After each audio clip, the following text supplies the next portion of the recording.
नमस्कार दोस्तों, कभी ना कभी आप गूगल में कस्टमर केयर के नंबर सर्च करते होंगे। कभी आप अपने पार्सल्स को नहीं आने पर कुरियर कंपनी के कस्टमर केयर के नंबर को आप गूगल में सर्च करते हो, जैसे e com customer care number, इसके अलावा डिलीवरी कस्टमर केयर नंबर। इसके अलावा आपके साथ कभी बैंक का कोई फ्रॉड हो जाता है, बैंक का कोई इशू होता है, तो बैंक के कस्टमर केयर को भी आप गूगल में सर्च करते हो। आप सर्च करते हो bank of Baroda customer care number, आप सर्च करते हो bank of India customer care number, आप सर्च करते हो HDFC bank customer care number. इसके अलावा आपकी इंश्योरेंस पॉलिसी एक्सपायर होने वाली होती है तो उस समय भी आप कस्टमर केयर के नंबर को सर्च करते हैं। इसके अलावा आप किसी भी कंपनी के साथ कोई डील करते हो और कभी भी उनसे बात करने का आपका मन होता है, उनके कस्टमर केयर के साथ बात करने का मन होता है, तो आप गूगल को खोलते हो और गूगल पे सीधा सर्च करते हो कि इस कंपनी के कस्टमर केयर नंबर क्या है। और उसके बाद होता क्या है कि आपको वहां से एक नंबर मिल जाता है,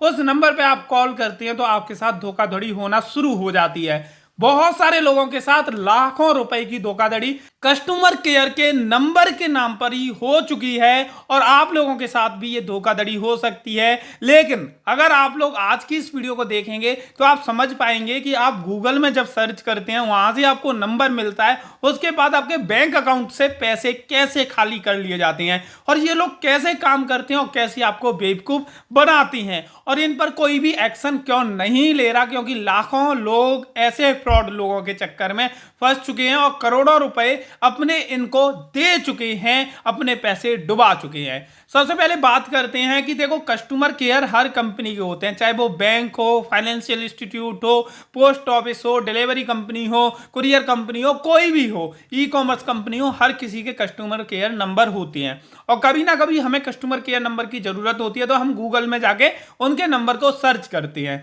अब होता क्या है कि नंबर आप सर्च करते हैं, वहां से आपको एक नंबर भी मिल जाता है, गूगल में ही आप उस नंबर पर कॉल करते हैं। कॉल करके जब आप बताते हैं कि हमारा ये इशू है, चाहे बैंक का इशू हो, चाहे इंश्योरेंस का हो, चाहे कुरियर का हो, चाहे ई कॉमर्स कंपनी के साथ हो, आप अपने इशू को शेयर करते हैं तो वो बोलते हैं कि हम आपकी एक कंप्लेन दर्ज कर रहे हैं। वो बोलते हैं कि हम आपकी एक कंप्लेन दर्ज कर रहे हैं, अपना मोबाइल नंबर बताइए, नाम बताइए, एड्रेस बताइए, अब आपके मोबाइल नंबर पर OTP आया होगा वो बताइए। तो जैसे ही आप OTP शेयर करते हैं आपके बैंक अकाउंट से पैसे कटना शुरू हो जाते हैं और आप समझ ही नहीं पाते ये पैसे कैसे कट रहे हैं। वो पैसे लगातार आपके अकाउंट से डिडक्ट होते जाते हैं और जब तक आप अपना अकाउंट को बंद कराते हो, जब तक हजारों की राशि आपके खाते से निकल चुकी होती है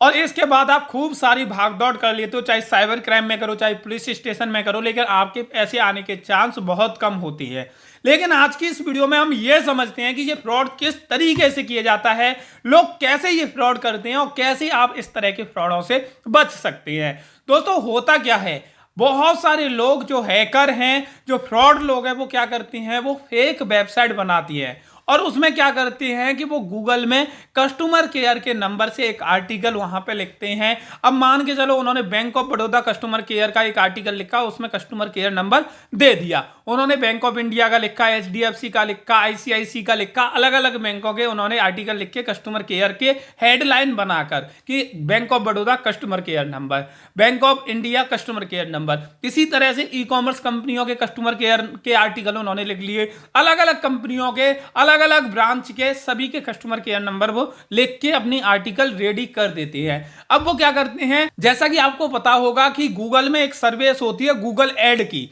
यानी कि आप अपने किसी भी आर्टिकल को, अपने प्रोडक्ट को गूगल में सबसे पहले दिखाना चाहते हो तो गूगल एड का यूज कर सकते हैं, यानी कि गूगल को कुछ पैसे दे सकते हैं। गूगल उस पैसे के बदले आपके उस एड को, आपकी उस पोस्ट को, आपकी सर्विस को, आपके उस प्रोडक्ट को सबसे ऊपर दिखाता है। तो कोई व्यक्ति उस चीज को सर्च करेगा तो सबसे ऊपर आपकी ही चीज दिखाई जाएगी। तो ये जो फ्रॉड लोग होती हैं वो पहले आर्टिकल लिखती है कि bank of Baroda customer care, मतलब कस्टमर केयर के बेसिकली आर्टिकल होते हैं। फिर ये क्या करती हैं, उसमें ऐड लगाते हैं, ऐड लगाते हैं कि कोई भी अगर सर्च करे कि bank of Baroda customer care number तो हमारा आर्टिकल सबसे ऊपर देख के और उस पर क्लिक करके वो हमारे नंबर पे कांटेक्ट करे। अब होता क्या है, इन्होंने बहुत सारे आर्टिकल लिखे हुए होते हैं और बहुत सारी कंपनियों के कस्टमर केयर नंबर इन्होंने अपने ही खुद के दे के रखे होती हैं और उन आर्टिकल पर ऐड लगाते हैं तो गूगल में वो सबसे पहले दिखाया जाता है। जो दूसरी कंपनियों के असली कस्टमर केयर है उनके नंबर नहीं दिखते बल्कि इनके दिखते हैं, क्योंकि ये पैसा देते हैं गूगल को और अपने उस आर्टिकल को सबसे ऊपर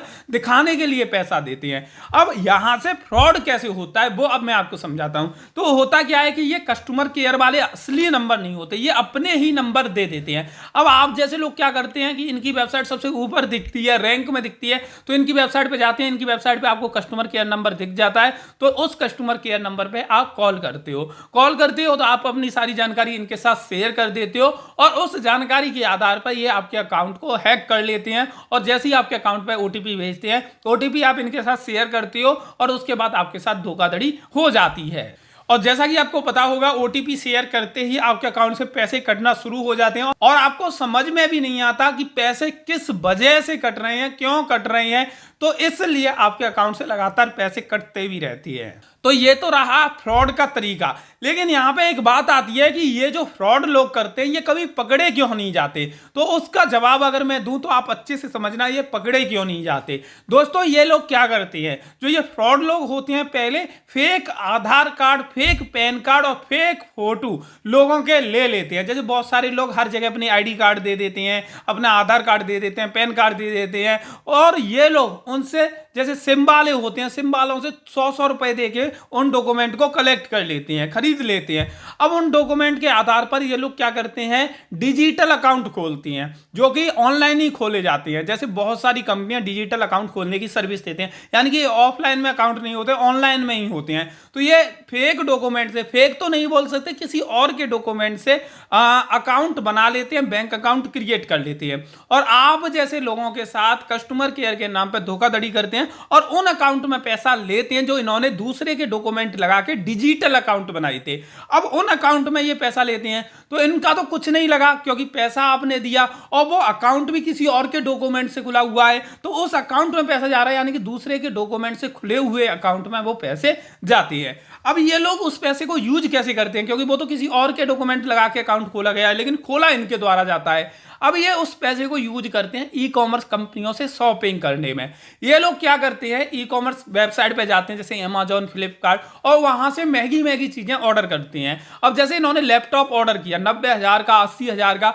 और ये जो पेमेंट करते हैं वो डिजिटल अकाउंट से करते हैं, जो कि इन्होंने फेक अकाउंट बनाया होता है किसी दूसरे के डॉक्यूमेंट को लगा के, और उस अकाउंट में आप जैसे लोगों से पैसा ले लिया होता है, तो उसमें काफी ज्यादा पैसा इकट्ठा हो जाता है। तो ये अमेजॉन और फ्लिपकार्ट जैसी वेबसाइट पर जाती है, वहां से शॉपिंग करते हैं। शॉपिंग करने के बाद क्या होता है, एक ऐसा एड्रेस देते हैं, वो रियल में उस जगह पर कोई घर होता नहीं, जैसे किसी खाली जगह पर रोड का एड्रेस दे दिया और वहां पे लिख दिया कि यहां पे आपको आना है। उसके बाद जब भी कुरियर वाला आता है उस प्रोडक्ट को लेके, तो ये पेमेंट तो पहले ही कर चुके होते हैं उस डिजिटल अकाउंट से, तो ये उस जगह पे जाते हैं जहां लोग बाहर नहीं होते, वहां जाती है और इनके हेलमेट लगा होता है और उन कुरियर वालों से उस प्रोडक्ट को ले लेती है। अब लेके क्या करते हैं, उस प्रोडक्ट को ले जाके ऑफलाइन मार्केट में सेल कर देते हैं और दुकान वालों को बोलते हैं कि हमने अभी खरीदा था, लेकिन अभी क्या है, हमें इमरजेंसी पैसे की जरूरत आ चुकी है और 7 दिन का टाइम निकल चुका है, तो रिप्लेसमेंट पॉलिसी इसमें अवेलेबल नहीं है, तो हमें ये बेचना है, तो आप कितना पैसा दे दोगे। तो ये लोग क्या करते हैं, ऑफलाइन मार्केट में जाके कैश में उसे बेच देते हैं, तो वो पैसा इनके हाथ में आ जाता है। अब हुआ क्या कि इनके पास अल्टीमेटली पैसा आ चुका है, जो फ्रॉड कर चुके हैं उनका पैसा आ चुका है। भविष्य में जिस व्यक्ति ने इस अकाउंट में पैसा डाला था वो कंप्लेन करे और वो व्यक्ति पकड़ा भी जाए जिसका अकाउंट था, तो वो अकाउंट में डॉक्यूमेंट किसी और के लगे थे, तो जिसने एक्चुअल फ्रॉड किया उसको तो पकड़ना बहुत मुश्किल हो जाएगा, क्योंकि जो अकाउंट में पैसा लिया गया है वो किसी और के डॉक्यूमेंट को लेके लिया गया है, किसी और के डॉक्यूमेंट से वो अकाउंट बनाया गया है। यानी कि इसमें कोई फंसेगा तो वो व्यक्ति फंसेगा जिनके डॉक्यूमेंट किसी ने 100 रुपए 150 रुपए में सेल कर दिए थे और उन्हीं डॉक्यूमेंट से वो डिजिटल अकाउंट बनाया गया था। और ये जो ऑनलाइन शॉपिंग करते हैं उसमें भी फेक मोबाइल नंबर से, यानी कि कुछ दूसरे लोगों के मोबाइल नंबर से शॉपिंग करते हैं, उन मोबाइल नंबर को हैंग करते हैं या उनके आईडी कार्ड से नई नई सिम उठाते हैं और उन्हीं से शॉपिंग करते हैं और उस पैसे को ऑनलाइन में पूरे ट्रांजैक्शन करते हैं, पैसा भी ऑनलाइन लेते हैं और शॉपिंग भी ऑनलाइन करते हैं। बाद में उन माल को ऑफलाइन मार्केट में बेचकर, OLX के माध्यम से बेचकर उसको कैश में कन्वर्ट कर लेते हैं। यानी कि ये पूरा एक प्रोसेस चलता है जिसको लोग फॉलो कर रहे हैं। फाइनली बहुत सारे लोग ऐसे पकड़े भी गए हैं जिन्होंने ये बात उगली है कि वो किस तरीके से इस पूरे काम को चलाते हैं। लेकिन आप लोगों से ये कहना चाहूंगा कि आप कभी भी कोई भी कस्टमर केयर के नंबर को सर्च करें तो आप उनकी ऑफिशियल वेबसाइट से कॉन्टैक्ट अस में जाके उनके कस्टमर केयर का नंबर ले सकते हैं। डायरेक्ट गूगल में हर किसी वेबसाइट से आप नंबर मत उठाइए। तो दोस्तों दूसरी चीज आपको याद रखनी है कि आपको किसी के साथ भी ओटीपी वगैरह शेयर नहीं करने। तो दोस्तों ये जानकारी आप लोगों को कैसी लगी कमेंट करके जरूर बताएं। वीडियो अच्छी लगी हो तो लाइक कर देना, और जिन लोगों ने चैनल को सब्सक्राइब करके बेल बटन नहीं दबाया है वो जल्दी से जल्दी दबा दीजिए, जिससे इन फ्यूचर ऐसी वीडियो की अपडेट आप लोगों को मिल सके।